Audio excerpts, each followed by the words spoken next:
बिल्कुल, तो मैम ने बहुत अच्छे से क्लियर कर दिया कि ये फॉर्म आपको डेफिनेटली फिल करना चाहिए अगर आप एलिजिबल हैं, और अगर आपको आपकी अगर एज नहीं पता है तो 30 इयर्स ईओ एओ के लिए है। 17 मार्च तक अगर आपकी है तो आप जो है इसको ज़रूर भरिएगा, और 35 इयर्स एपीएफसी के लिए है। तो आई एम श्योर आप सभी को, क्योंकि मैम ने भी बहुत अच्छे से एक्सप्लेन किया है कि ये फॉर्म आपको ज़रूर भरना चाहिए। बहुत ही इंपॉर्टेंट रोल आपका होने वाला है और बहुत ही प्रेस्टीजियस ऑर्गेनाइजेशन भी है। मैं यहाँ पर थोड़ा सा आपका एग्जाम का डिफिकल्टी लेवल और एग्जाम डेट्स की यहाँ पर बात करना चाहती हूँ। सो एग्जाम डेट्स नोटिफिकेशन में क्लियरली मेंशन नहीं है, बट क्योंकि यूपीएससी का कैलेंडर जब हमने देखा तो हम एक प्रोबेबल डेट जो है वो टारगेट कर सकते हैं। 2 जुलाई उन्होंने एक रिक्रूटमेंट टेस्ट की डेट जो है वो खाली छोड़ी हुई है, जहाँ पर हम प्रिडिक्ट कर सकते हैं कि इनमें से एक एग्जाम जो है उस दिन होना है, यानी 2 जुलाई को। तो उसके लिए आपके पास 4 महीने हैं, which is I think pretty much enough. आप अगर मेहनत से, लगन से और एक प्रॉपर स्ट्रैटेजी के साथ अगर आप अपनी आज से ही प्रेपरेशन शुरू कर देते हैं तो 4 महीने बहुत ही अच्छा खासा टाइम है, जिसमें आपका प्रेपरेशन भी हो जाएगी, मतलब आपका पूरा सिलेबस भी कंप्लीट हो जाएगा, आपके मॉक पेपर्स भी हो जाएंगे और आपका रिविजन भी हो जाएगा, प्रोवाइडेड आपके पास एक सही डायरेक्शन है, सही गाइडेंस है और एक राइट स्ट्रैटेजी है। और अगर मैं डिफिकल्टी लेवल की बात करूं तो एक तो मैम आपको पता है यूपीएससी है, तो हम बिल्कुल भी ऐसे केक वोक तो नहीं समझ सकते इसको। डेफिनेटली कंपटीशन भी, क्योंकि बहुत टाइम बाद भी फॉर्म निकला है तो कंपटीशन भी बहुत होने वाला है। Lakhs of student are going to fill the form, है ना, और उसमें से आपको पता है टोटली 577 वैकेंसीज हैं अगर दोनों की हम मिलाकर बात करें तो कंपटीशन तो बहुत ही ऐसे कट थ्रॉट रहने वाला है। बट उसके लिए प्रेपरेशन, जैसा कि मैंने बोला, अगर आपके पास राइट स्ट्रैटेजी है और अगर आपने स्मार्टली प्रेपरेशन करा, अपना टाइम से रिविजन करा, टाइम से मॉक पेपर्स लगाए, तो डेफिनेटली आपके लिए वो एक सीट जो आपको चाहिए वो आपके लिए आपकी डेफिनेटली होगी। हेलो एवरीवन, हमारी पूरी यूपीएससी ईपीएफओ की टीम आप सभी का स्वागत करती है अड्डा 24/7 पर। आज हम लोग सब जुड़े हैं ये डिस्कस करने के लिए, जैसा कि आप सभी को पता है कि यूपीएससी ने ईपीएफओ का एडवर्टीजमेंट पहले ही निकाल दिया था।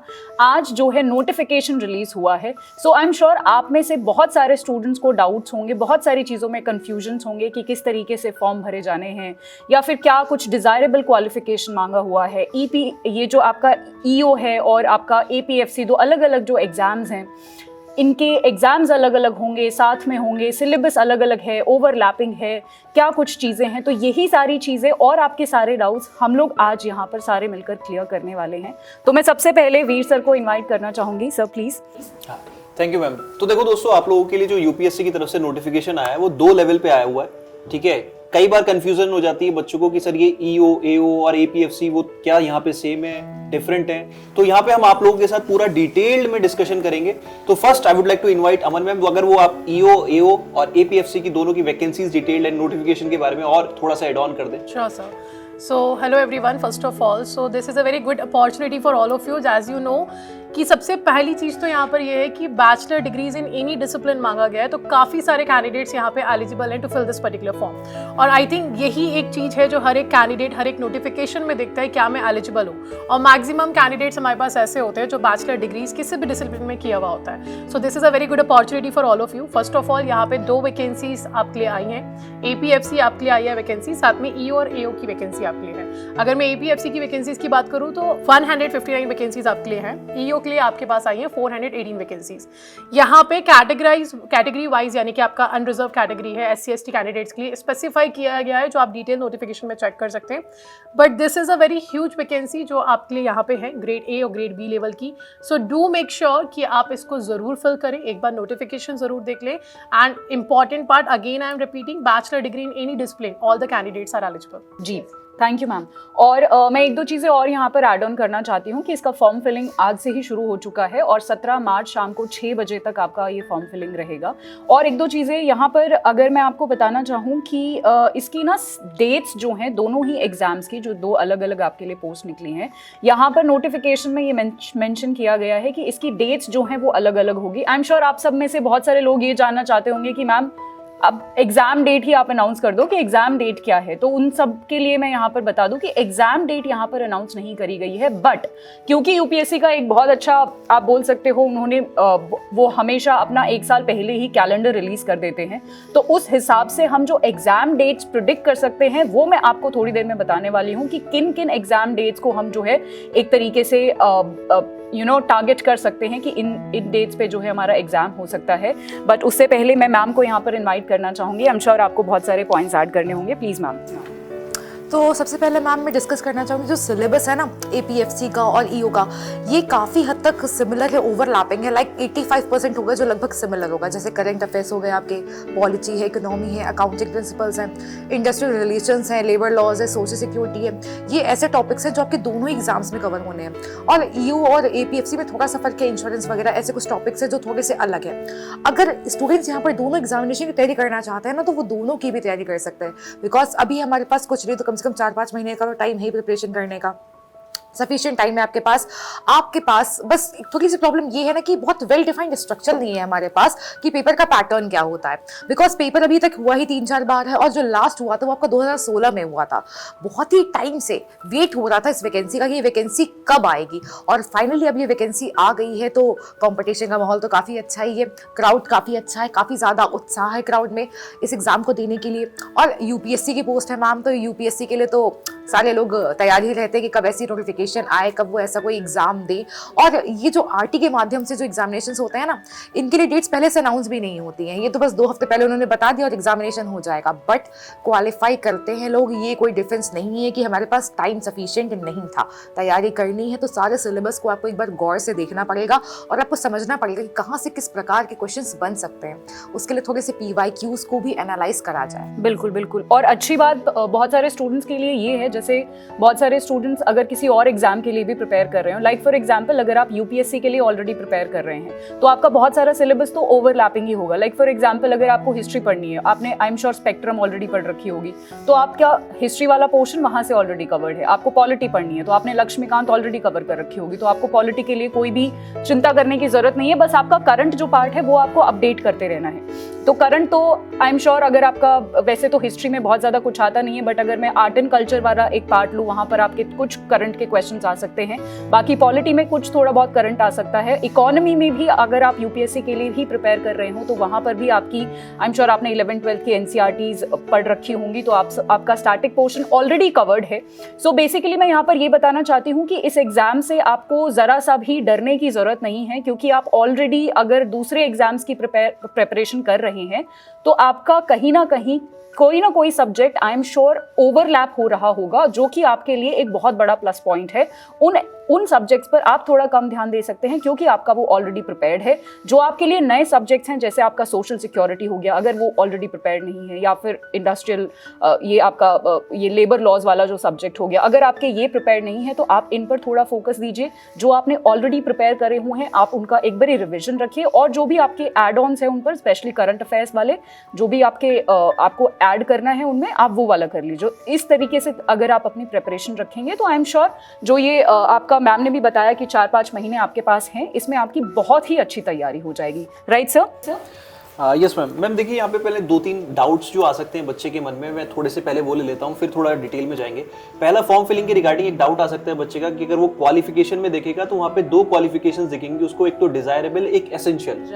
तो जो एसेंशियल है दोस्तों वो आपकी बैचलर है, दैट्स इट। एंड डिजायरेबल में यहाँ पे कुछ एक्स्ट्रा डिप्लोमा वगैरह मांगे हुए हैं, तो वो अगर आपके पास नहीं है तो उसमें कोई बड़ा इशू नहीं है, आप फॉर्म फिल कीजिए, you just need to crack the exam and that's it. Maybe मतलब माइनर, मतलब एक माइन्यूट व्यू में अगर मैं इसको देखूं तो शायद थोड़ा सा इंटरव्यू में मे बी जब उन्होंने मेंशन किया है, बट उन्होंने साइड में ये भी मेंशन किया है कि the qualification would be relaxable, so may be on that part हम बोल सकते हैं कि शायद अगर आपके पास वो पर्टिकुलर डिप्लोमा वगैरह है, बट उससे पहले एक बहुत बड़ा रिटन एग्जामिनेशन है जो आपको क्वालिफाई करना है। इनफैक्ट EO में तो सर कोई डिजायरेबल इस बारी नहीं, मैं APFC में मांगा हूं। APFC में है, EO में तो इस बारी कोई डिजायरेबल क्वालिफिकेशन है भी नहीं। तो अब यहाँ पे मैं बहुत सारे जो हमारे बैंकिंग एस्पिरेंट्स है शायद वो इस वीडियो को देख रहे होंगे, तो उनको एक कंफ्यूजन आ रहा होगा कि ये जो एग्जाम कंडक्टिंग बॉडी है वो UPSC की है, EO AO किस लेवल की पोस्ट होती है, APFC किस लेवल की पोस्ट होती है।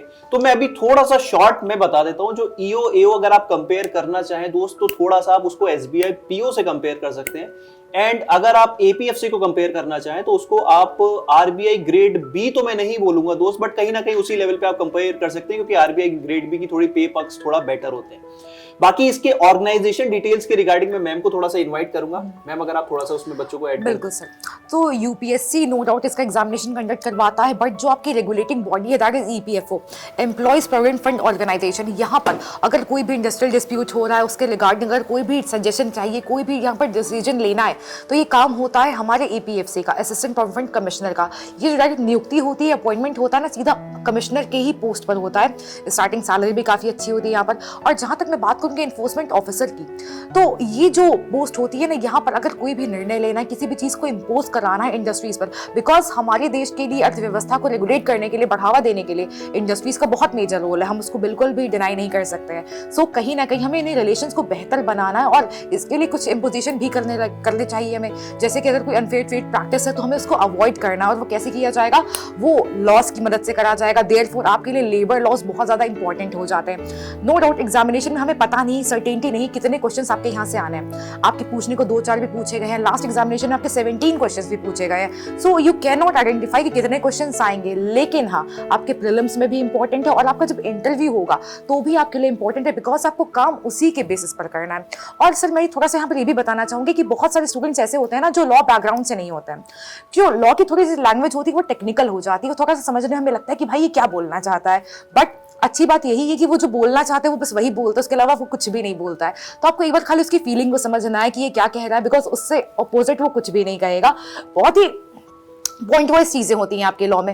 अगर आपने कॉन्सेप्ट्स को समझ लिया तो आपके लिए बहुत ज़्यादा डिफिकल्ट नहीं है सारी चीज़ों को सीक्वेंस में याद रखना। थोड़ी चीज़ें होती हैं जो याद रखनी होती हैं, हायरार्की याद रखनी होती है कि कौन कौन से ऑफिसर्स होते हैं, कौन कौन सी अथॉरिटीज़ होती हैं, कौन कौन सी चीज़ें अगर करी जाए तो वो ऑफेंस हो जाएंगी, प्रोविजन का वायलेशन हो जाएगा। उसके साथ साथ अगर ऑफेंस हो रहा है तो वहाँ पर पेनाल्टी क्या लगेगी, फाइन होगा, इम्प्रिजनमेंट होगी, जैसे कि आपका इंडस्ट्रीज एक्ट में आ जाता है, इंडस्ट्रियल डिस्प्यूट्स एक्ट में आ जाती है बहुत सारी चीज़ें। फैक्ट्रीज एक्ट के लिए बहुत इंपॉर्टेंट है जानना कि मैन्युफैक्चरिंग प्रोसेस क्या होता है, बिकॉज फैक्ट्री बेस्ड ही उसी पर होती है। तो इस प्रकार की चीज़ें कि आपको थोड़ी बहुत आइडेंटिफाई करके चलनी है, लेकिन अगर कॉन्सेप्ट वाइज चलेंगे तो आपके लिए बहुत ही केक वॉक हो जाएगा ये जर्नी भी। क्योंकि सर अभी तक जितने बैचेस में मैंने पढ़ाया है लेबर लॉस, तो बच्चों का जो कॉन्फिडेंस होता है ना पहली क्लास से लेकर के लास्ट क्लास तक, वो अलग ही बूस्टअप हो जाता है। उनको सबसे ज्यादा इंटरेस्टिंग लेबर लॉस लगने लगते हैं, क्योंकि कहीं ना कहीं डेली लाइफ से कनेक्टेड होती हैं ये चीजें। हम डेली देखते तो हैं इनको, लेकिन हम इस चीज को कभी इस तरह से ऑब्जर्व नहीं करते हैं कि अच्छा ये कानून का भी प्रावधान होता है यहाँ पर। सो काफी इंटरेस्टिंग है, घबराइए बिल्कुल मत सोच करके कि ये लॉ का पोर्शन है कुछ भी है। आपको बस एक एग्जाम देना है और उसमें ये टॉपिक आ रहा है, सब्जेक्ट आ रहा है, आपको खाली इस अप्रोच से पढ़ना है इसको। आई थिंक मैम ये लॉज इंटरेस्टिंग इसलिए भी हो जाते हैं कि हमें पता चल जाता है हमें कहाँ एक्सप्लॉइट किया। बिल्कुल मैम, तो स्टूडेंट इंटरेस्ट लेने लगते हैं इन चीज़ों के अंदर। पोस्ट है ना एपीएफसी की और ईओ की, वो बनाई भी तो इसीलिए गई है ताकि एक्सप्लॉइटेशन को बचाया जा सके वर्कर्स के। अगर हम यहाँ पर मैक्सिमम एक्ट्स की बात करेंगे ना तो ये ब्रिटिशर्स के दिए हुए हैं, ये 19th सेंचुरी के ये हमारे एक्ट्स जो चले आ रहे हैं, अमेंडमेंट्स के साथ चले आ रहे हैं। बट इतना ज़्यादा एक्सप्लॉइटेशन था भी कि हमें इन एक्ट्स की बहुत ज़्यादा रिक्वायरमेंट भी थी, और चीज़ों को हमें बेहतर करना है तो नो डाउट एक रात में नहीं हो सकता है, 2-3 दिन में नहीं हो सकता, बट हाँ आज से 20 साल पहले जो स्थिति थी उससे बेहतर आज है, और आज से 20 साल बाद और बेहतर होगी। उसके लिए हमें यहाँ पर अच्छे ऑफिसर्स की आवश्यकता है, आप जैसे लोगों की आवश्यकता है जो स्थिति को बेहतर कर सकते हैं, समाज को बेहतर बना सकते हैं। और हमारे संविधान का जो लक्ष्य है वेलफेयर स्टेट वाला, वो आप ही लोग लेकर के आ सकते हैं। बस आपको थोड़ी सी चीजें समझनी कि प्रैक्टिकल लाइफ में लॉ कैसे हमारी सहायता करता है, कैसे अप्लाई करता है। बिल्कुल, तो मैम ने बहुत अच्छे से क्लियर कर दिया कि ये फॉर्म आपको डेफिनेटली फिल करना चाहिए अगर आप एलिजिबल हैं, और अगर आपको आपकी अगर एज नहीं पता है तो 30 इयर्स ईओ एओ के लिए है, 17 मार्च तक अगर आपकी है तो आप जो है इसको ज़रूर भरिएगा, और 35 इयर्स एपीएफसी के लिए है। तो आई एम श्योर आप सभी को, क्योंकि मैम ने भी बहुत अच्छे से एक्सप्लेन किया है कि ये फॉर्म आपको ज़रूर भरना चाहिए, बहुत ही इंपॉर्टेंट रोल आपका होने वाला है और बहुत ही प्रेस्टीजियस ऑर्गेनाइजेशन भी है। मैं यहाँ पर थोड़ा सा आपका एग्जाम का डिफिकल्टी लेवल और एग्जाम डेट्स की यहाँ पर बात करना चाहती हूँ।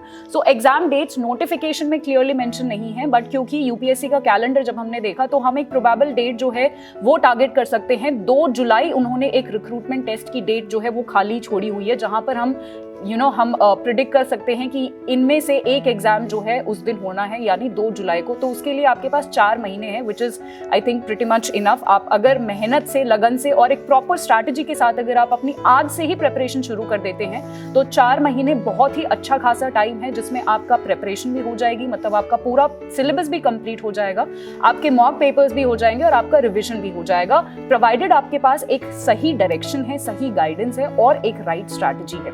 और अगर मैं डिफिकल्टी लेवल की बात करूं तो एक तो मैम आपको पता है यूपीएससी है, तो हम बिल्कुल भी ऐसे केक वोक तो नहीं समझ सकते इसको। डेफिनेटली कंपटीशन भी, क्योंकि बहुत टाइम बाद भी फॉर्म निकला है, तो कंपटीशन भी बहुत होने वाला है। Lakhs of student are going to fill the form, है ना। और उसमें से आपको पता है टोटली 577 वैकेंसीज हैं, अगर दोनों की हम मिलाकर बात करें तो कंपटीशन तो बहुत ही ऐसे कट थ्रॉट रहने वाला है। बट उसके लिए प्रेपरेशन, जैसा कि मैंने बोला, अगर आपके पास राइट स्ट्रैटेजी है और अगर आपने स्मार्टली प्रेपरेशन करा, अपना टाइम से रिविजन करा, टाइम से मॉक पेपर्स लगाए, तो डेफिनेटली आपके लिए वो एक सीट जो आपको चाहिए वो आपके लिए आपकी डेफिनेटली होगी। हाँ जी सर।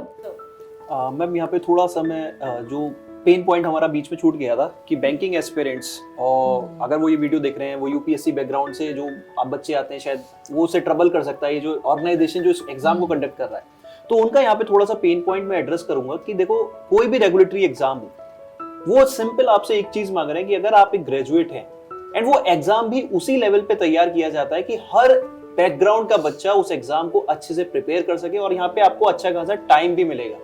थिंग इज कि अगर आप देखें बैंकिंग एस्पिरेंट्स को, क्या जो एक जनरली एक स्ट्रेंथ माना जाता है कि उनकी इंग्लिश कहीं ना कहीं थोड़ी सी बेटर रहती है, क्योंकि उनके बैंकिंग एग्जाम में रिक्वायरमेंट वो है, उनकी जनरल मेंटल एबिलिटी जो है वो काफी स्ट्रेंथ है, तो यहाँ पे उसका एक मेजर पोर्शन यहाँ पे काउंट किया जाता है। यूपीएससी वाले के पास क्या एडवांटेज होती है, उनकी हिस्ट्री, ज्योग्राफी और जो बाकी पॉलिटी, इकोनॉमी तो खैर हम कहीं ना कहीं में बैंकिंग में पढ़ते ही हैं, तो वहां पे उनके पास एडवांटेज है। तो हर एक कैंडिडेट के पास अपना एडवांटेज है। प्रॉपरली अगर आप प्रॉपर टाइम के साथ इस एग्जाम को प्रिपेयर करेंगे तो यू कैन क्रैक इट। बस ये है कि आपको ये टाइम वेस्ट नहीं करना, मुझे प्रिपरेशन करनी है नहीं करनी, सिंपल है, मन बनाओ, start it today.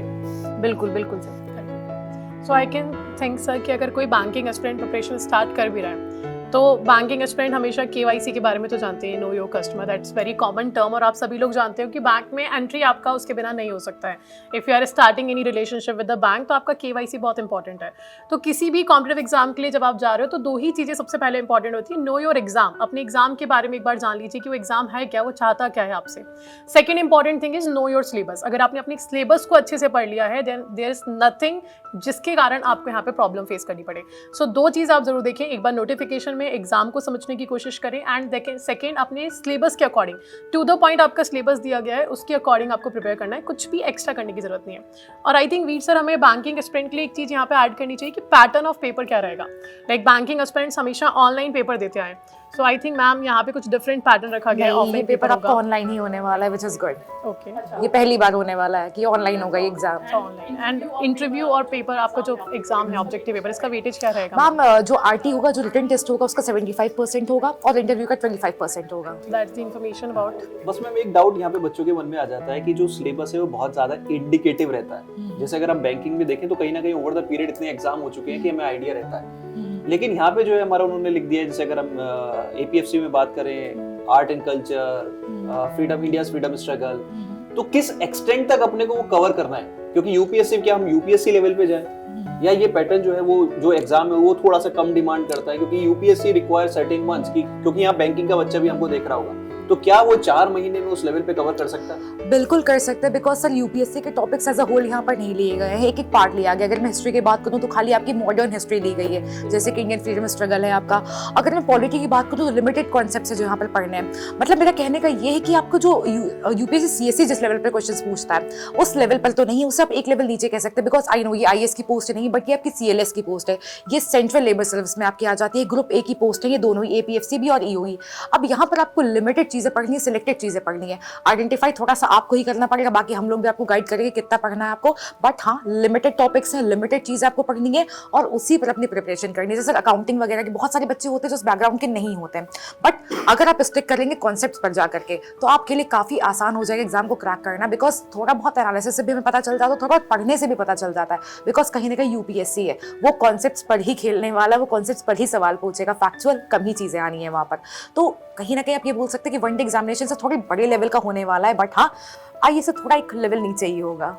Okay ma'am, तो दोस्तों देखो दोस्तों, अगर आप प्रिपरेशन करना चाहते हो तो यहाँ पे अगर आप एक बैंकिंग एस्पिरेंट है तो बैंकिंग, और मैं अगर थोड़ा सा यूपीएससी में बात करूँ तो एक जो जनरल मेरा भी एक्सपीरियंस रहा है तो उससे मैं यही कहूंगा, देखो बैंक जो है वो काफी ज्यादा फैक्ट्स ओरिएंटेड होता है और यूपीएससी कहीं ना कहीं एनालिटिकल अप्रोच आपकी मांगता है, और वो बहुत ही मतलब ऐसा नहीं है कि वो आउट ऑफ द बॉक्स कुछ पूछ लेते हैं, बहुत ही लिमिटेड। इवन अगर आप देखो करंट अफेयर कवरेज आप कोई भी स्टैंडर्ड मैगजीन उठा के देखो बहुत पतली सी रहती है, बड़ी छोटी सी, और अगर आप वहीं बैंकिंग के देखो तो आप दुनिया भर के करंट अफेयर करते रहते हो, तो कहीं ना कहीं current affair point of view में भी आपको कम कवरेज चाहिए। बट ये क्या है, यहाँ पे सिलेबस थोड़ा सा वास्ट है कंपेयर टू बैंकिंग, और आपको एफर्ट्स अगर प्रिपरेशन करनी है तो आज से ही लगाना होगा। मैम अगर आप कुछ ऐड ऑन करना चाहें। हमें जो, मैं पहले भी बोल रही थी कि हमें जो अपनी प्रिपरेशन है वो थोड़ी स्मार्ट रखनी पड़ेगी, हमें सेलेक्टेड चीज़ें पढ़नी पड़ेंगी। जैसे मैम ने भी बताया कि जैसे हिस्ट्री में उन्होंने दिया हुआ है, तो आपको यूपीएससी में क्या होता है कि हम सब कुछ पढ़ते हैं, हम वर्ल्ड हिस्ट्री पढ़ रहे हैं, हम बहुत सारी एंशिएंट पढ़ रहे हैं, मेडिवल पढ़ रहे हैं, तो यहाँ पर जो है ज़्यादा फोकस सिलेबस में भी आपका इंडियन फ्रीडम स्ट्रगल लिखा हुआ है, और इंडियन फ्रीडम स्ट्रगल एक बहुत छोटा सा पोर्शन है, तो वहीं से ज़्यादा सवाल भी पूछे जाएंगे। तो हमें जो है अपनी प्रिपरेशन स्मार्टली करनी पड़ेगी, सेलेक्टिव रहना पड़ेगा, और ये सारी चीज़ें अगर हम ध्यान में रखेंगे, और उसके लिए हम लोग हैं आपके साथ, है ना। सबसे बड़ी शायद स्टूडेंट्स के पास एडवांटेज यही होता है कि अगर एक राइट गाइडेंस उनको मिल जाए, अगर उनके पास एक राइट डायरेक्शन हो कि हमें पता हो कि इतना पढ़ना है, कहाँ से पढ़ना है, क्या सोर्सेज रहेंगे, क्या हमारा पूरा अप्रोच रहेगी, क्या टाइम टेबल रहेगा, रिविजन स्ट्रैटेजी क्या होगी, वगैरह वगैरह। सो बहुत ही मुझे लगता है कि आधा काम तो इसी से हो जाता है। नहीं, सबसे बड़ा असर डू यू थिंक कि व्हाट डू यू थिंक कि जो हमारा ज्यादा पेन होता है वो यही होता है कि कैसे करना है ना। एक बार पता चल जाए तो फिर करना आसान होता है, बट सबसे बड़ा क्वेश्चन ये होता है कि इसको करना कैसे है। सो उस चीज के लिए हम लोग हैं। अगर किसी को भी प्लीज कोई कुछ ऐड ऑन करना है तो आई वुड रिक्वेस्ट। मैम देखिए, द थिंग इज कि यहाँ पे कंफ्यूजन आप लोग दूर करिए।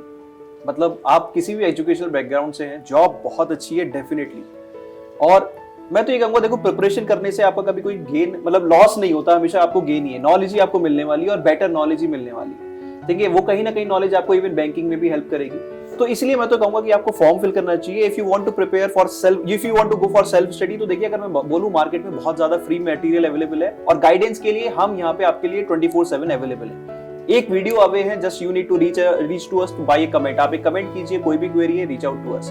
बाकी आप चाहे तो कोर्सेज में ये एनरोल कर सकते हैं हमारे, वहां पे आपको डेडिकेटेड प्रिपरेशन मिलती है, ठीक है। तो बट थिंग इज आपके पास खोने के लिए कुछ नहीं है, सीखने के लिए बहुत कुछ है। तो मैं ये जरूर कहूंगा, देखिए फॉर्म फिलिंग की प्राइस भी मैं आई थिंक बहुत ज्यादा नहीं, आई थिंक 25 रुपीज। तो देखिए फॉर्म फिल करिए, एंड एक बात जरूर सोचिए, क्योंकि जॉब बहुत अच्छी है, इजीली ऐसी जॉब। और एक और चीज मैम, अगर आप थोड़ा सा मेरे से एग्री करें कि जो आईएएस का एग्जाम है, मतलब एक ग्रेड ए पोस्ट के लिए अगर आप देखें तो पहले उसमें आपको प्री में कंपटीशन बहुत टफ होता है, देन एक रिटन एग्जामिनेशन है। यहाँ पे आई थिंक एक डायरेक्ट एक सिंपल बिल्कुल सर, एक ही एग्जामिनेशन होता है आपका, प्रिलिमिनरी एग्जामिनेशन होता है जो कि एमसीक्यूज बेस्ड होता है, मेंस का एग्जामिनेशन। दूसरी चीज सर, यूपीएससी सीएससी के अटेम्प्ट्स खत्म हो जाते हैं एट द एज ऑफ 32।